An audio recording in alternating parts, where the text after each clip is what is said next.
Good afternoon. All right, today we're going to look at rewriting equations. So we've been working with equations in slope-intercept form and graphing them and looking at their slope and interpreting what they mean. Not all of our equations are going to be in slope-intercept form, so we may want to rewrite the equation so that it looks like y equals mx plus b. So we're going to take a look and see how that works. So our first equation, 2x plus y equals negative 6. So here's my y on the left, and what's with it is that I'm adding my 2x. So I want to get rid of adding 2x.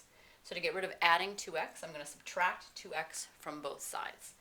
So if I subtract 2x, that cancels out my 2x on my left-hand side, and the y is by itself. And what I end up with is a negative 2x minus 6. I could have written that as negative 6 minus 2x.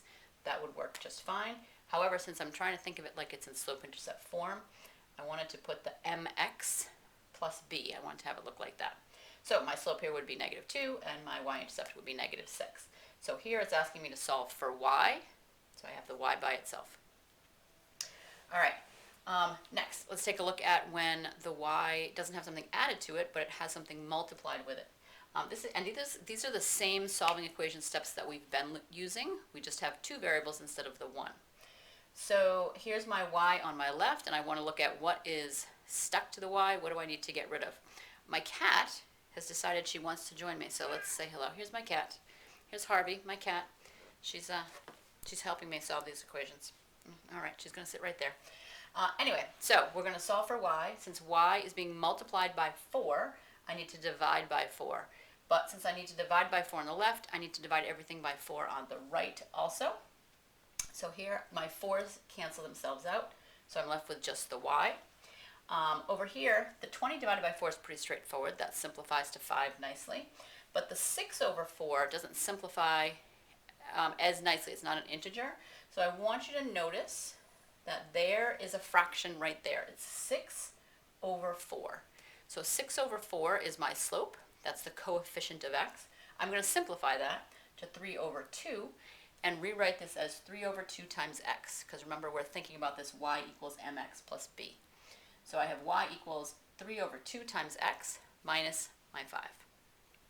All right, let's see what happens when it gets a little more complicated than that. So for problem C, I've got 6x plus 3y equals 12.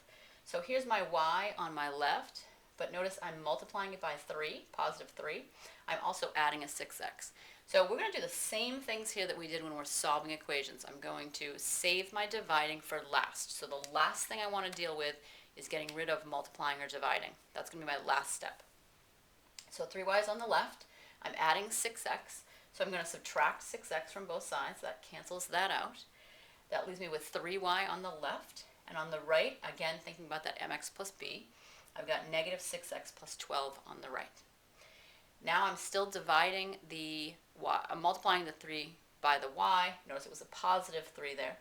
So I'm multiplying by the 3. So to get rid of the multiplying by 3, I divide by the 3. Oh, my marker's dying. I divide by the 3, and I end up with just plain old y. Negative 6 divided by 3, that's negative 2. So I have negative 2x. And 12 divided by 3 gives me a positive 4. Okay, so this is what I end up with for my final equation. This equation is an equivalent equation, meaning if I made a table from this equation and made a graph, and then I did the same thing for this equation, those tables and those graphs would actually be exactly the same. They're the same equivalent equation. I've just written them in different forms. All right, and D, my last one here, let's move this over. D, I've got 5y plus 6x equals 15. So again, here's my y in the front. I'm adding 7x to that.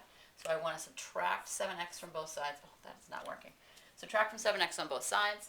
So I have 5y equals negative 7x plus 15. Notice here I'm multiplying by 5, so I'm going to finish off. Last step, divide by 5. I have y here.